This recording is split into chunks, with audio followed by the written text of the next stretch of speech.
সুপ্রিয় শিক্ষার্থী, কেমন আছো তোমরা? আশা করি ভালো আছো। পল্লবী মহিলা ডিগ্রি কলেজের অনলাইন ক্লাস কার্যক্রমে তোমাদের সবাইকে স্বাগত। আজকে তোমাদের সাথে আমি দেবনাথ সূত্রধর, প্রভাষক, অর্থনীতি বিভাগ, পল্লবী মহিলা ডিগ্রি কলেজ, পুরোটা সময় জুড়ে থাকবো।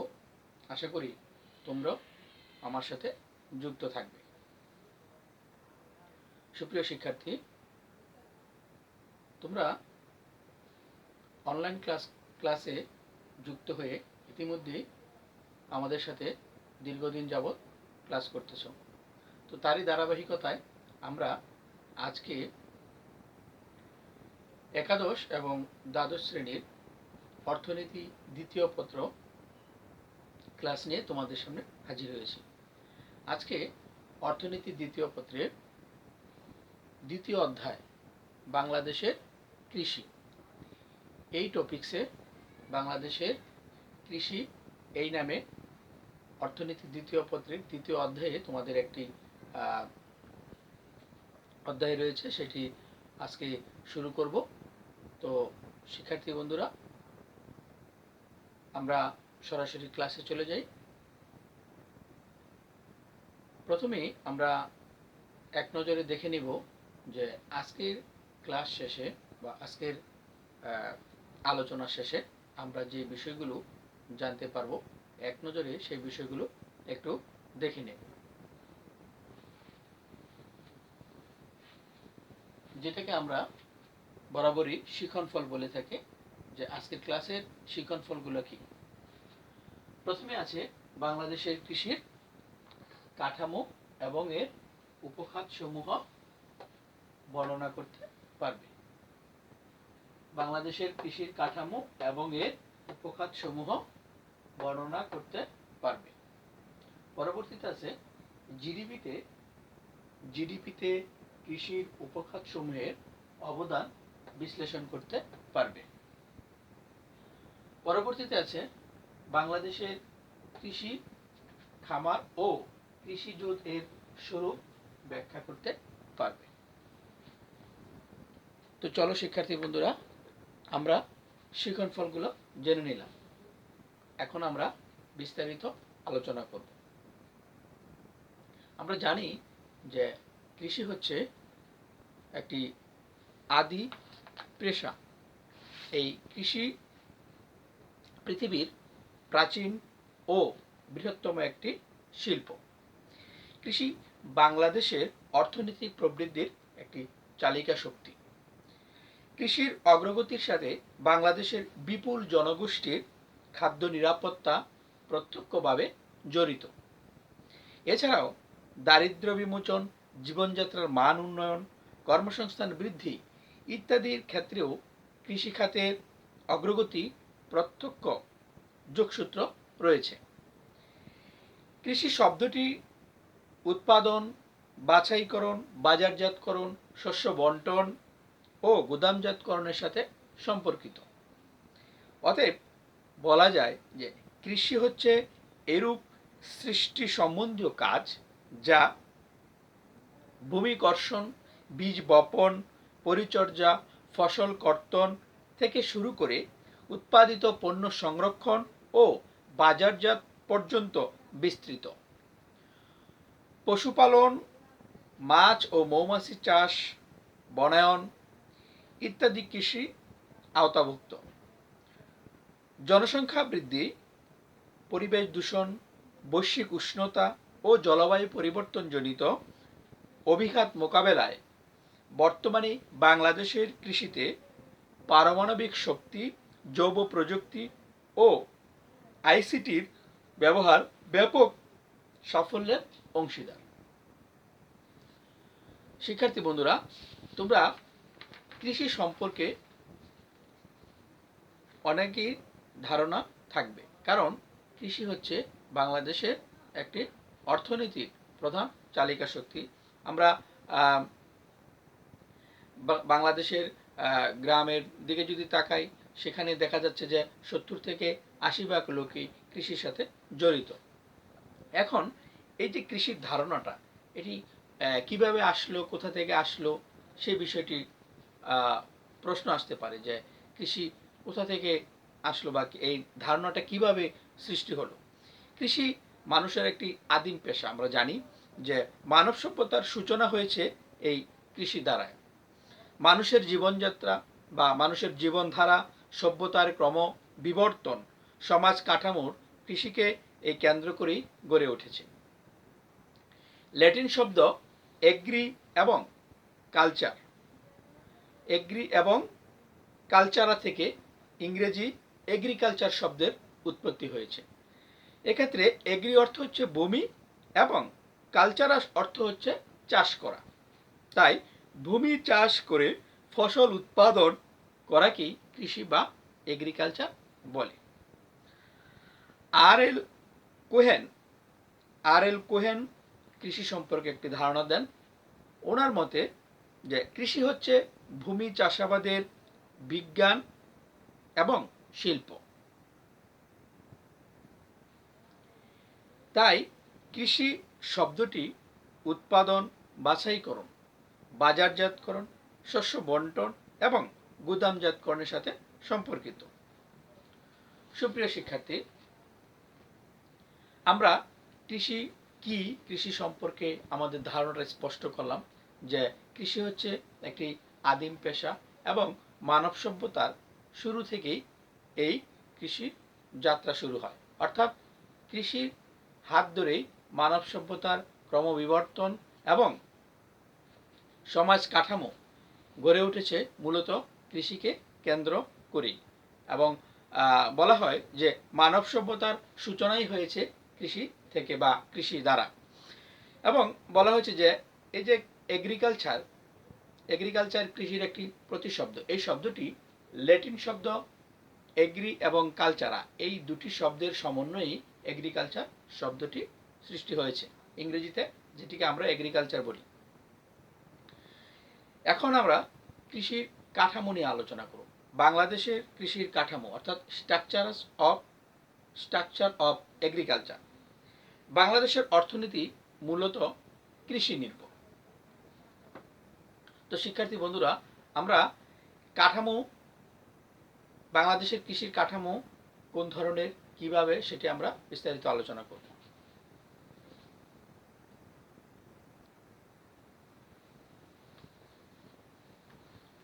সুপ্রিয় শিক্ষার্থী, বাংলাদেশের অর্থনীতি মূলত কৃষি নির্ভর। কৃষি কার্যক্রমকে কেন্দ্র করেই এর কাঠামো গড়ে উঠেছে। বিধায় তৃণমূল থেকে জাতীয় পর্যায় পর্যন্ত কৃষির ভূমিকা অত্যন্ত গুরুত্বপূর্ণ। দেশের অর্থনীতিতে কৃষি এককভাবে একটি বৃহত্তম খাত। কর্মসংস্থানের দিক থেকে কৃষি এখনও সর্ববৃহৎ খাত। এখনও শ্রমশক্তির ৪৫.১ কৃষিক্ষেত্রে নিয়োজিত এবং গুরুত্বের দিক থেকে তৈরি পোশাক ও নিটওয়্যার রপ্তানির পরেই কৃষির অবদান। আমরা আমাদের জাতীয় আয়ের হিসেবে যদি আমরা বলি যে তৈরি পোশাক এবং নিটওয়্যার থেকে যে অবদান আমাদের জিডিপিতে, ঠিক তার পরপরই আমাদের কৃষির অবদানটি উল্লেখ করার মতো। খাদ্যশস্য উৎপাদনে স্বয়ংবরতা অর্জন, দারিদ্র্য দূরীকরণ, জীবনযাত্রার মান উন্নয়ন, কর্মসংস্থান বৃদ্ধি এবং টেকসই অর্থনৈতিক উন্নয়নে কৃষি প্রধান ভূমিকা পালন করছে।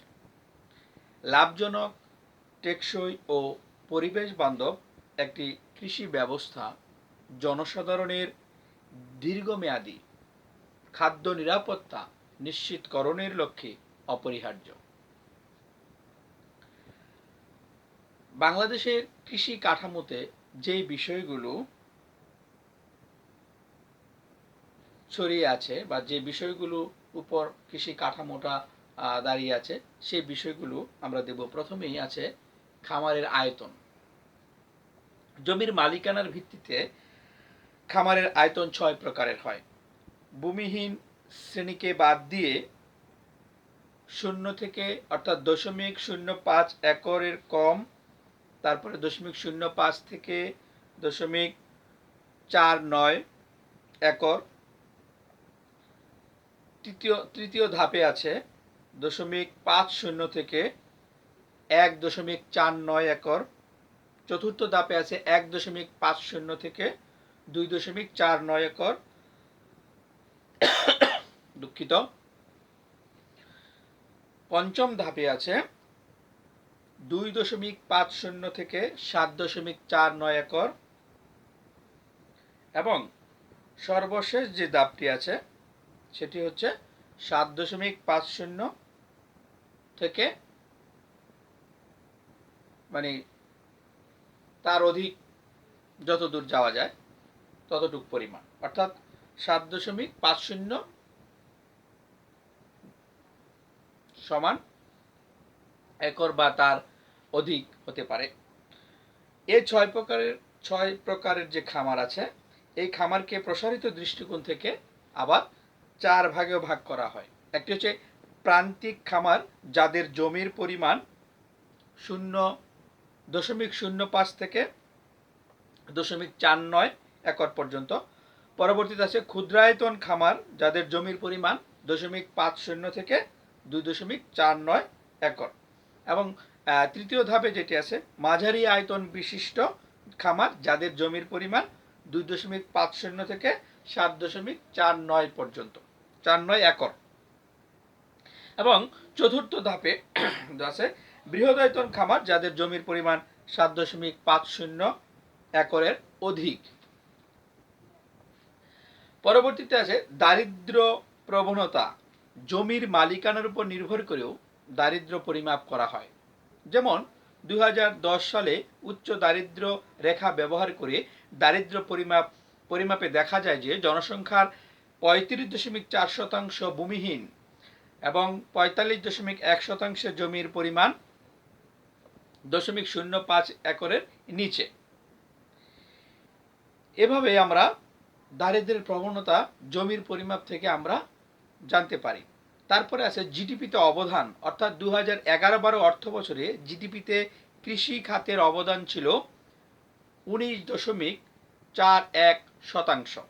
এবং 2015-16 অর্থ বছরে স্থির মূল্যে জিডিপিতে সার্বিক কৃষি খাতের অবদান ছিল 15.35%।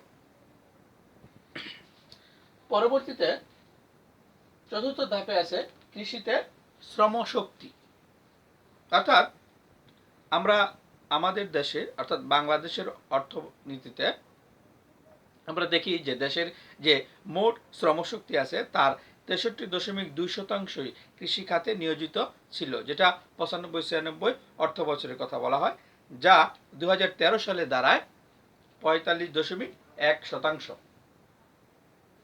এবং কৃষি পণ্য রপ্তানির কথা যদি বলা হয়, বাংলাদেশে কৃষি খাতের প্রধান রপ্তানি পণ্য হলো হিমায়িত খাদ্য, কাঁচা পাট, পাটজাত পণ্য, চা। এছাড়াও সরকার অপ্রচলিত কৃষি পণ্যের রপ্তানি বৃদ্ধিতে পদক্ষেপ নিয়েছে।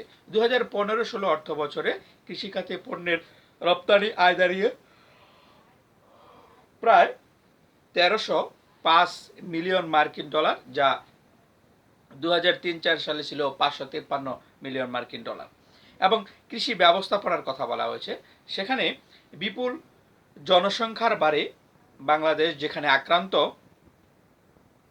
জর্জরিত বলা যায়, যে এই বিপুল জনগোষ্ঠীকে একদিকে বাসস্থান, অন্যদিকে খাবারের সংস্থান, এই দুইটি চাপই বহন করতে হয় কৃষি ভূমিকে। তাই বলা হয় যে কৃষি বিপুল জনসংখ্যার বারে আক্রান্ত বাংলাদেশ সরকারের লক্ষ্য দ্রুত খাদ্যে স্বয়ংসম্পূর্ণতা অর্জন। এই লক্ষ্যে দেশের বিপুল পরিমাণ বা বিপুল জনগোষ্ঠীর খাদ্য চাহিদা মেটাতে দেশজ খাদ্যশস্যের উৎপাদন বৃদ্ধি সহ কৃষিখাতের সার্বিক উন্নয়নকে সরকার সর্বাধিক গুরুত্ব প্রদান করেছে। কৃষিখাতের সার্বিক উন্নয়নের জন্য ক্ষুদ্র সেচ সম্প্রসারণ, জলাবদ্ধতা নিরসন, উন্নত মানের ও উচ্চ ফলনশীল বীজ উৎপাদন, সংরক্ষণ এবং বিতরণ ইত্যাদি কার্যক্রম হাতে নিয়েছে বা গ্রহণ করা হয়েছে। আধুনিক প্রযুক্তি প্রয়োগ। বাংলাদেশের কৃষিতে ইতিমধ্যেই পরমাণু ও বায়োটেকনোলজি পদ্ধতি ব্যবহার করে লবণাক্ততা সহিষ্ণু এবং স্বল্প সময়ে শস্যের জাত ও প্রযুক্তি উদ্ভাবন ও মাঠ পর্যায়ে সম্প্রসারণ করা হয়েছে। কৃষি সহায়ক কর্মসূচি আছে কৃষি বীমার প্রচলন এবং কৃষি পণ্যের ধরন, কৃষিখাত ও উপখাত, এই বিষয়গুলো আমাদের রয়েছে। পূর্বে কৃষি বিভিন্ন উপখাত হিসেবে যেমন শস্য, ফসল, মৎস্য, পশু ও বনজ সম্পদকে বিবেচনা করা হতো। বর্তমানে কৃষির উপখাত হলো শস্য ও শাকসবজি, প্রাণী সম্পদ এবং বনজ সম্পদ। মৎস্য সম্পদ বর্তমানে উৎপাদনের ভিত্তিতে পৃথক খাত হলেও সার্বিক কৃষি খাতেরই অংশ। এবং খাদ্যশস্য উৎপাদনের কথা বলা হয়েছে এবং খাদ্যশস্য আমদানির কথা বলা হয়েছে। বীজ উৎপাদন এবং সেচ ও কৃষি ঋণ। দেশের খাদ্য নিরাপত্তা জোরদার তথা সার্বিক আর্থসামাজিক উন্নয়নে কৃষিখাত এবং পল্লী অঞ্চলের ভূমিকা সমুন্নত রাখার জন্য বা লক্ষ্যে কৃষি ঋণের ভূমিকা অত্যন্ত গুরুত্বপূর্ণ। সুপ্রিয় শিক্ষার্থী, বাংলাদেশে কৃষি স্ট্রাকচার বলি বা কৃষির কাঠামো যদি বলা হয়, এই কাঠামোগুলো মূলত এই বিষয়গুলোর উপরে এখানে আলোচনা করা হয়েছে বা এই বিষয়গুলোর উপর নির্ভর করা হয় যে কৃষির কাঠামোটা কিরকম হবে বা কোন ধরনের হবে। কৃষির উপখাত যদি আমরা বিশ্লেষণ করি যে বাংলাদেশের কৃষির উপখাতগুলো কি, সেই বিষয়গুলো আমরা এখন দেখব।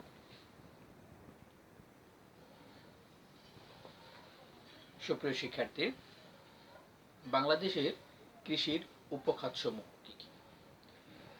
বাংলাদেশ অর্থনীতির সমীক্ষা 2017 অনুযায়ী সার্বিক খাত হিসেবে কৃষি খাতকে দুটি উপখাতে বিভক্ত করা হয়। উপখাত হলো কৃষি ও বনজ এবং মৎস্য। আবার কৃষি ও বনজ খাত তিনটি উপখাতের সমন্বয়ে গঠিত। একটি হচ্ছে শস্য ও শাকসবজি, দ্বিতীয় হচ্ছে প্রাণীজ সম্পদ, তৃতীয় হচ্ছে বনজ সম্পদ। কৃষির বিভিন্ন উপখাতের বর্ণনা আমরা এখন আলোচনা করব। দেশে উৎপাদিত খাদ্যশস্য, শাকসবজি ও মশলা জাতীয় খাদ্যদ্রব্য নিয়ে কৃষির এই উপখাত গঠিত। খাদ্যশস্যের মধ্যে উল্লেখযোগ্য হলো ধান, গম এবং ভুট্টা। এছাড়া আলু, ডাল, তৈলবীজ, পাট এবং বিভিন্ন ধরনের শাকসবজি, ফলমূল এবং মশলা জাতীয় খাদ্যদ্রব্য যেমন পেঁয়াজ, রসুন, আদা, জিরা, সরিষা, হলুদ, মরিচ, ধনে, লং, গোলমরিচ, দারচিনি, এলাচ ইত্যাদি উৎপাদন করা হয়। এটি কৃষির একটি বৃহত্তম উপখাত। গত এক দশকে বাংলাদেশে সবজির আবাদি জমির পরিমাণ 5% হারে বেড়েছে। এই হার বিশ্বে সর্বোচ্চ এবং স্বাধীনতার পর থেকে এখন পর্যন্ত দেশে সবজির উৎপাদন বেড়েছে 5 গুণ। সবজি উৎপাদন বৃদ্ধির হারের দিক থেকে বাংলাদেশ এখন বিশ্বে তৃতীয়। দুঃখিত। গত এক যুগে মাথাপিছু সবজি ভোগ বেড়েছে 25% এবং এক বছরে সবজির রপ্তানি আয় বেড়েছে 24% এবং দেশে উৎপাদিত বীজ 90%। পরবর্তীতে আসে প্রাণীজ সম্পদ। প্রাণীজ সম্পদ বাংলাদেশের কৃষির একটি গুরুত্বপূর্ণ উপখাত। জিডিপিতে এই প্রাণী সম্পদ উপখাতের অংশ স্বল্প হলেও দৈনন্দিন খাদ্য, মানবদেহের অত্যাবশ্যকীয় প্রাণীজ আমিষের চাহিদা পূরণ, কর্মসংস্থান সৃষ্টি, চাষাবাদ, চামড়া ও চামড়াজাত দ্রব্যাদি উৎপাদন এবং রপ্তানিতে, বিশেষ করে খাদ্য নিরাপত্তা ক্ষেত্রেও এই উপখাতের ভূমিকা অপরিসীম। প্রাণীজ উৎস হতে দেশে উৎপাদিত যেসব খাদ্যপণ্য সেগুলো হচ্ছে দুধ, মাংস এবং ডিমের পরিমাণ নিয়মিতভাবে বৃদ্ধি পাচ্ছে। 16-17 অর্থ বছরে ফেব্রুয়ারি 2017 পর্যন্ত গবাদি পশু ও হাঁস মুরগির পরিমাণ দাঁড়ায় যথাক্রমে প্রায় 5,48,00,000 এবং 32,63,44,000। এই জিডিপিতে 2015-16-তে এই খাতের অবদান যদি আমরা বলি যে জিডিপিতে এই খাতের অবদান ছিল দেশজ উৎপাদন সেখানে 14,103 কোটি টাকা এবং প্রবৃদ্ধির হারের কথা যদি বলা হয় তাহলে সেখানে হচ্ছে 3.19%। পরবর্তীতে যে পয়েন্টটি আছে সেটা হচ্ছে বনজ সম্পদ।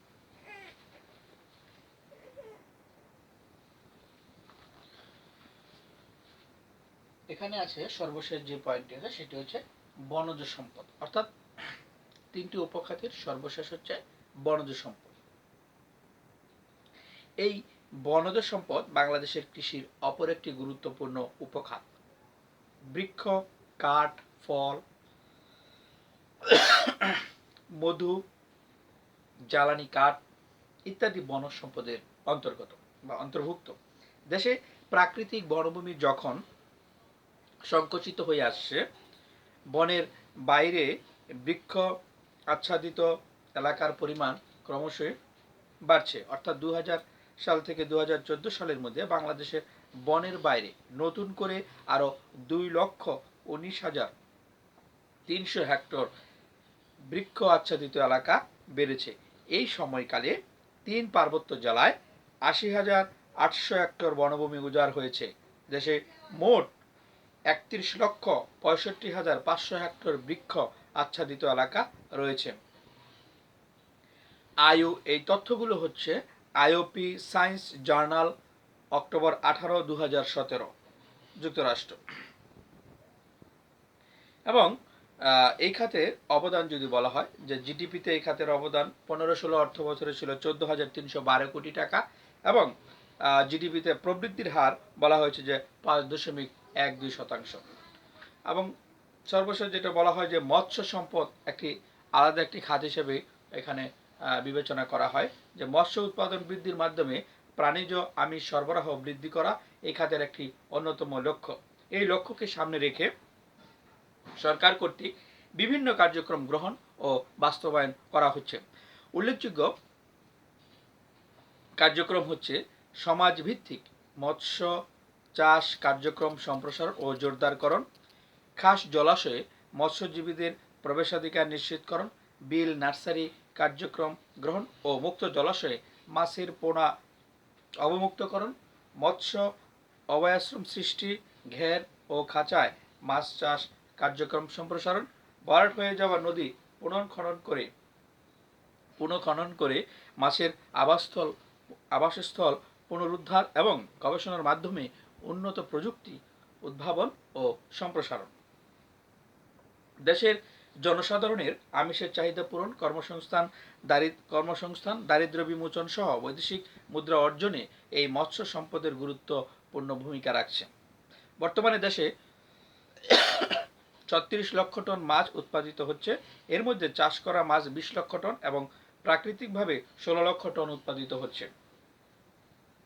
2022 সাল নাগাদ বিশ্বে যে 4টি দেশ মাছ চাষে ব্যাপক সাফল্য অর্জন করবে তার শীর্ষে রয়েছে বাংলাদেশ। এরপরই আছে থাইল্যান্ড, ভারত ও চীনের নাম।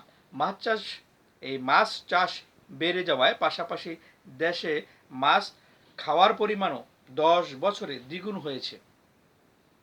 মাছ রপ্তানির পরিমাণ বেড়েছে প্রায় 135 গুণ। জাতিসংঘের খাদ্য ও কৃষি সংস্থা ফাও সংস্থার হিসেবে সামুদ্রিক মাছ আহরণের দিক থেকে বিশ্বে বাংলাদেশের অবস্থান 25তম এবং বাংলাদেশের অভ্যন্তরীণ জলাশয়ে প্রায় 293 প্রজাতির মাছ পাওয়া যায়। দেশি প্রায় 15 প্রজাতির এবং বিদেশি 10 প্রজাতির মাছ চাষ হচ্ছে সরকারি 136 ও বেসরকারি 868টি হ্যাচারিতে। বাংলাদেশের মৎস্য ও চিংড়ি চাষির সংখ্যা প্রায় 1,47,00,000। মোট দেশজ উৎপাদনের প্রায় 3.6%, মোট কৃষিজ আয়ের প্রায় 23.81%। এবং আমাদের দৈনন্দিন খাদ্যে আমিষের যে প্রাণীজ আমিষ তার প্রায় 60% যোগান দেয় এই মাছ। বাংলাদেশের অর্থনীতিতে মৎস্য খাতের বিপুল সম্ভাবনা রয়েছে। উল্লেখ্য যে অভ্যন্তরীণ মুক্ত জলাশয় এবং চাষকৃত এই বদ্ধ জলাশয় থেকে মাছ উৎপাদনে বাংলাদেশ বিশ্বের যথাক্রমে চতুর্থ ও পঞ্চম স্থান অধিকার করেছে। ওয়ার্ল্ড ফিশের পর্যবেক্ষণ অনুযায়ী বিশ্বের মোট ইলিশের 65% উৎপাদিত হয় বাংলাদেশে, ভারতে 15%, মিয়ানমারে 10% এবং অন্যত্র 10%। এই ইলিশ উৎপাদিত হয় বিশ্বের এমন 11টি দেশের মধ্যে একমাত্র বাংলাদেশেই উৎপাদন বেড়েছে। তাই ভবিষ্যৎ সম্ভাবনা এবং গুরুত্ব বিবেচনা করে জিডিপি নিরূপণের ক্ষেত্রে সরকার মৎস্য খাতকে একটি পৃথক খাত হিসেবে চিহ্নিত করেছে।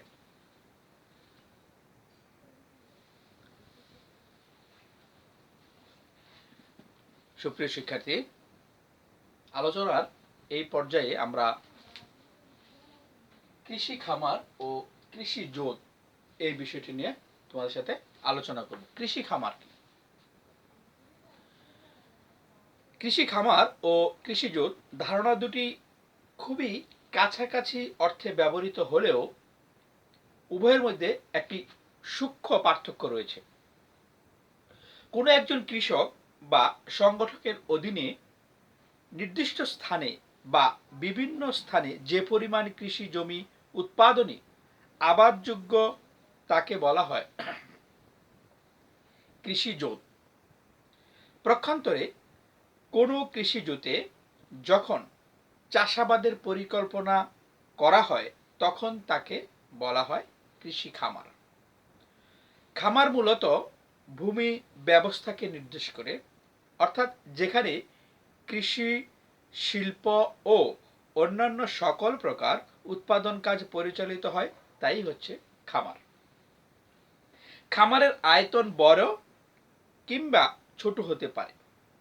সুতরাং আবাদযোগ্য বা চাষাবাদের উপযোগী কোনো কৃষক বা সংগঠকের যে কোনো আকৃতির জমিকেই কৃষি জোট এবং উক্ত কৃষি জোটের উৎপাদন কার্য শুরু হলে তাকে কৃষি খামার বলা হয়। অর্থাৎ একজন কৃষকের বা একজন সংগঠকের যে পরিমাণ আবাদযোগ্য জমি রয়েছে পুরোটাই হচ্ছে কৃষি জোট। এবং যখন ওই জমিতে যখন উৎপাদন কার্য পরিচালনা করা হয় বা শুরু করা হয় তখনই সেটিকে বলা হয় খামার। এখন খামারের শ্রেণীবিভাগ বা প্রকারভেদে যদি আমরা আসি, যে খামারের প্রকারভেদ।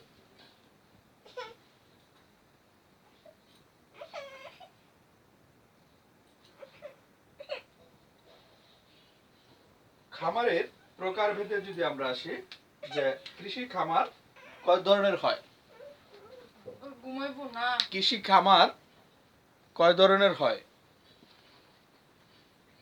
বিভিন্ন দৃষ্টিকোণ থেকে কৃষি খামার বা কৃষি খামারের শ্রেণীবিভাগ করা যায়। যেমন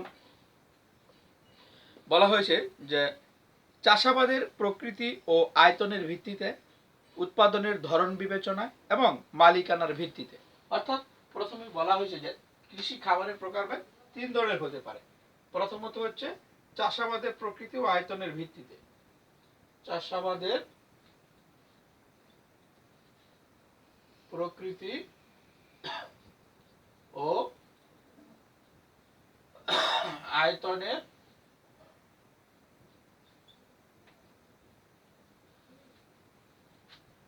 ভিত্তিতে। তারপরে বলা হয়েছে উৎপাদনের ধরন বিবেচনায়। উৎপাদনের ধরন বিবেচনায়। তারপরে বলা হয়েছে মালিকানার ভিত্তিতে।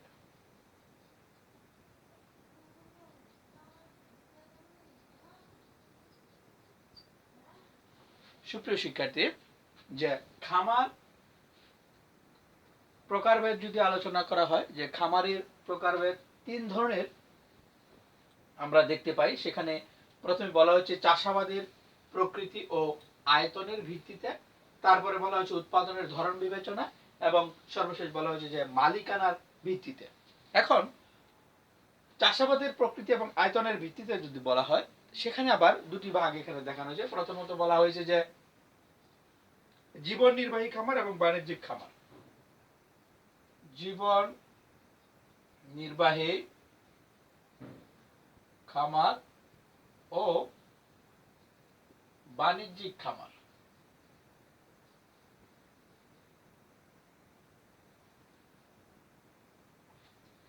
চাষাবাদের প্রকৃতি ও আয়তনের ভিত্তিতে শ্রেণীবিভাগে সেখানে দুটি রয়েছে। সেখানে একটি হচ্ছে জীবন নির্বাহী খামার, আরেকটি হচ্ছে অন্যটি হচ্ছে বাণিজ্যিক খামার। তারপরে বলা হচ্ছে উৎপাদনের ধরন বিবেচনায়। উৎপাদনের ধরন বিবেচনায় বলা হচ্ছে এখানে উৎপাদনের ধরন বিবেচনায় বিশেষায়িত এবং বহুমুখী ও মিশ্র এই তিনটি ভাগ রয়েছে। একটি হচ্ছে বিশেষায়িত,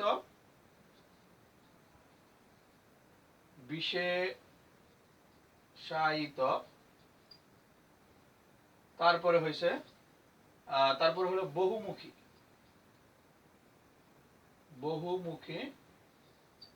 এবং 3 নম্বর হচ্ছে মিশ্র।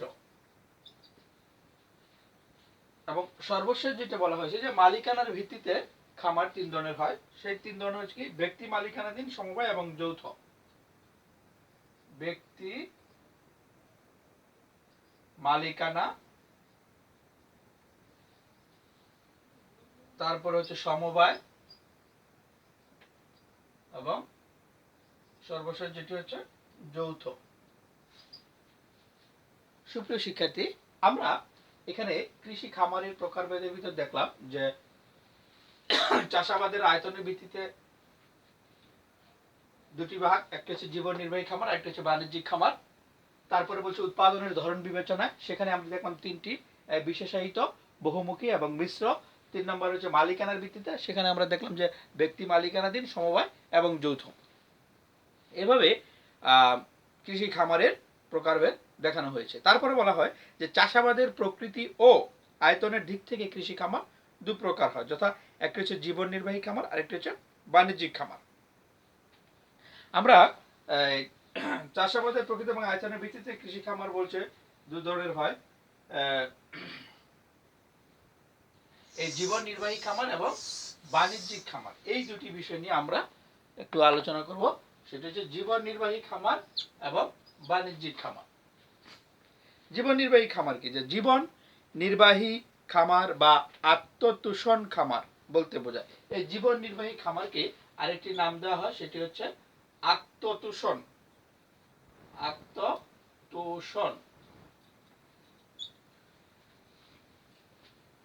আত্মতোষণ খামার বলতে বোঝায় যে ক্ষুদ্র আয়তনে ভূমি যেখানে উত্তম চাষাবাদের মাধ্যমে যে ফসল উৎপাদন হয় তা দ্বারা উৎপাদনকারী কৃষক কোনো রকম ভাবে জীবন নির্বাহে সক্ষম হয়। এ ধরনের খামারের ব্যবস্থাপনা অসংগঠিত ও পরিদর্শন ব্যবস্থা অদক্ষ, তাই উদ্বৃত্ত কম সৃষ্টি হয়।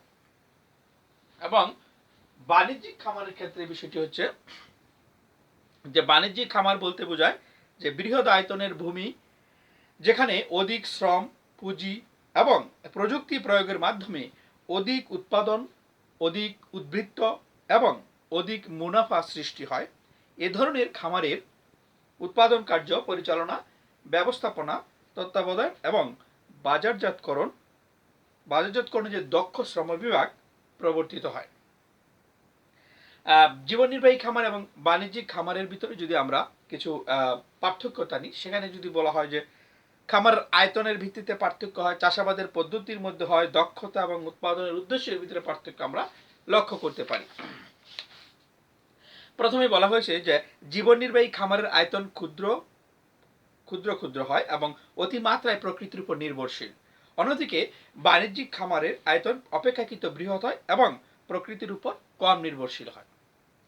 চাষাবাদের পদ্ধতির কথা বলা হয়েছে যে জীবন নির্বাহী খামারের চাষাবাদের পদ্ধতি চিরাচরিত, ব্যবস্থাপনা অসংগঠিত এবং পরিদর্শন ব্যবস্থা অদক্ষ। পক্ষান্তরে বাণিজ্যিক খামারের চাষাবাদ পদ্ধতি আধুনিক, ব্যবস্থাপনা পরিকল্পিত এবং দক্ষ পরিদর্শন ব্যবস্থা বিদ্যমান। দক্ষতার কথা বলা হয়েছে যে জীবন নির্বাহী খামারের কারিগরি কৌশল প্রয়োগ করা হয় না, তাই এটি কম দক্ষ।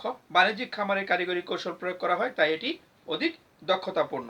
এবং উৎপাদনের উদ্দেশ্যের কথা বলা হয়েছে যে জীবন নির্বাহী খামারের উদ্দেশ্যই থাকে যে পারিবারিক ভোগই একমাত্র উদ্দেশ্য, অন্যদিকে বাণিজ্যিক খামার উৎপাদনের উদ্দেশ্য থাকে সম্পূর্ণ বাণিজ্যিকীকরণ।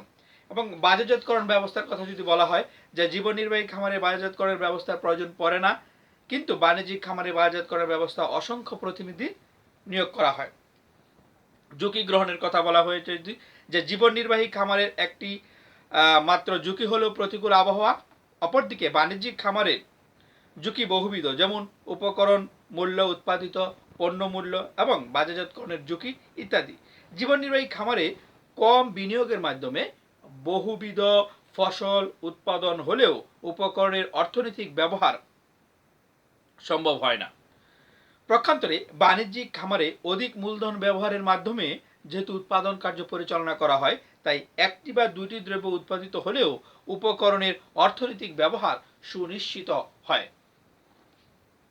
উৎপাদনের ধরন বিবেচনায় কৃষি খামারকে বলা হয়েছে তিন প্রকার। সেখানে বিশেষায়িত খামার, বহুমুখী খামার এবং মিশ্র খামারের কথা বলা হয়েছে। বিশেষায়িত খামার হচ্ছে যে কোনো সুনির্দিষ্ট ফসল উৎপাদনে ব্যবহৃত খামারকে বলা হয় বিশেষায়িত খামার। বহুমুখী খামার কোনটি? যে একই খামারে বিভিন্ন ধরনের চাষাবাদ করা হলে তাকে বলা হয় বহুমুখী কৃষি খামার।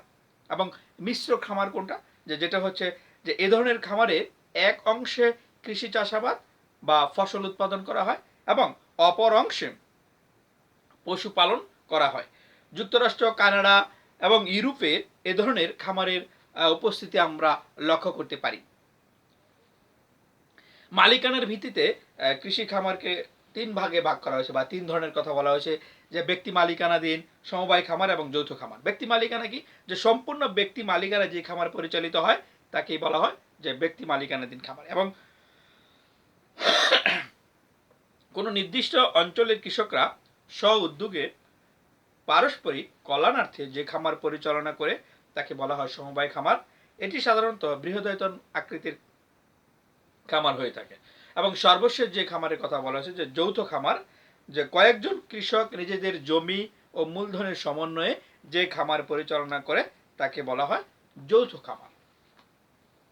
তো শিক্ষার্থী বন্ধুরা, আমরা এভাবে এই কৃষি খামার এবং কৃষি জোতের বিষয়গুলো জানলাম এবং খামারের যে প্রকারভেদ সেই বিষয়গুলো জানলাম।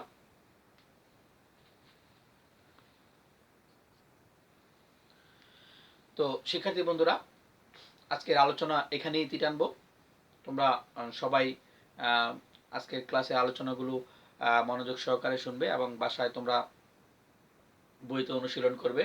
আশা করি তোমরা বই দেখলে আরও একটু ভালো, আরও এর চেয়ে আরও ভালো বুঝতে পারবা এবং তোমাদের কোনো যদি সমস্যা থাকে সেই বিষয়গুলো তোমরা আমাদের যে মন্তব্য বা কমেন্টস বক্স আছে সেখানে তোমরা উল্লেখ করবা। তো শিক্ষার্থী বন্ধুরা, আজকে এখানেই বিদায় নিব। সবাই ভালো থাকো, সুস্থ থাকো, সুন্দর থাকো এবং স্বাস্থ্যবিধিগুলো মেনে চলো। অবশ্যই আগামী ক্লাসে আবার দেখা হবে। সবাইকে ধন্যবাদ।